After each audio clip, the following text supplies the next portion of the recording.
Tinker Saves the Day, Part 2. You can tell our parents, Zack. I will go to see Mighty Oak. I won't be long. And before Zack could stop him, Tinker had leapt off the back of the building and disappeared into the dense woods. Poor Zack was worried about his young tempestuous friend, but he had to tell their parents. Now surely his father would listen. Tinker stopped leaping. He suddenly felt very alone and very scared. Plus, he was not actually quite sure he was going the right way. Zack did vaguely point in this direction. He would have asked a bird, but they'd all flown away when those men put all that noisy machinery in the woods. Just then he heard a noise down below. It was a fox. "Excuse me." The fox looked everywhere but up. "I'm up here. Can you tell me how to find Mighty Oak, please?" "Oh, hello, young fellow. Should you be out at night?" "I know. Not really, but I simply have to find Mighty Oak, please." Tinker jumped down and explained why he had to make this journey. Well, the fox was very helpful and took his new young friend quite far with him until they reached a road. Fox was terrified to go on the road, and the trees over the road were too wide for young Tinker to jump. "Well, I'll just run, Tinker," said the fox. Fox looked horrified. "No, you mustn't, in case a car comes along." Tinker thought to himself, "Well, there's that word again. I will ask Fox what a car is." He was just about to ask when this deep voice said, "Are you Tinker, looking for Mighty Oak?" "Yes. How do you know that?" "I bumped into a bat who knows young Zack. Zack told him. I couldn't find Fox, so I assumed he was helping you. But then I realized he hates the road, so thought you would need a lift. So hop on." Oh my, thought Tinker. He was scared.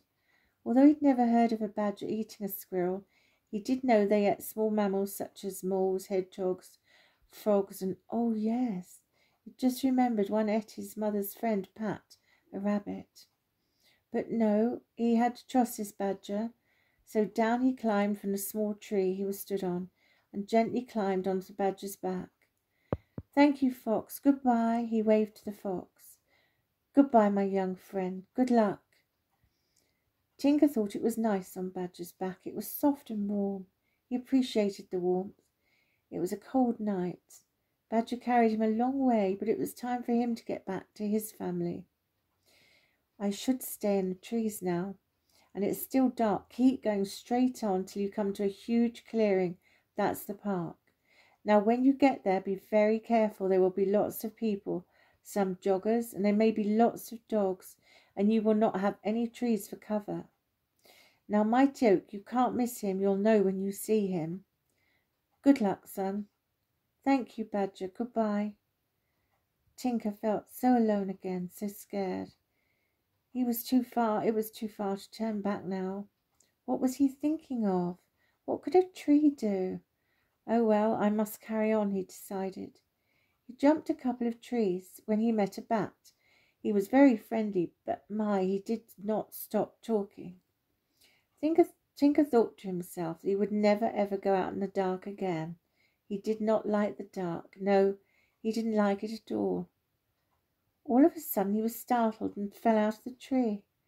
The bat found this very funny indeed. It turned out Tinker had seen two lights and suddenly appeared in front of him. Well, when Bat had managed to stop laughing, he explained it was just an owl, and it was a reflection of his eyes.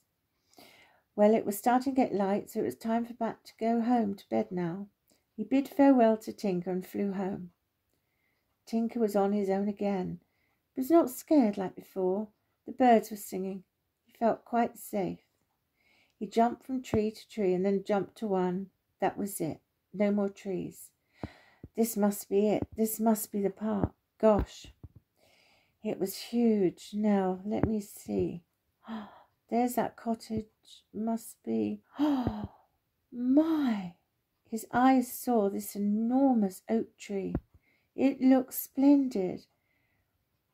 There was something about this tree that made it look more special than any other tree.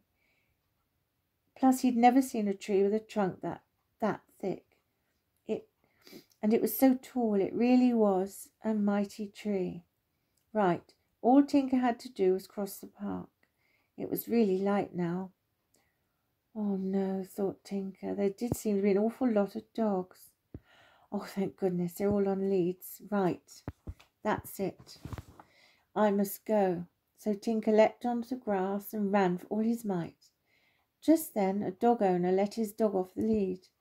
It was a great big dog, and it looked like it wanted to run the whole length of the park to get to him. Poor Tinker was so scared.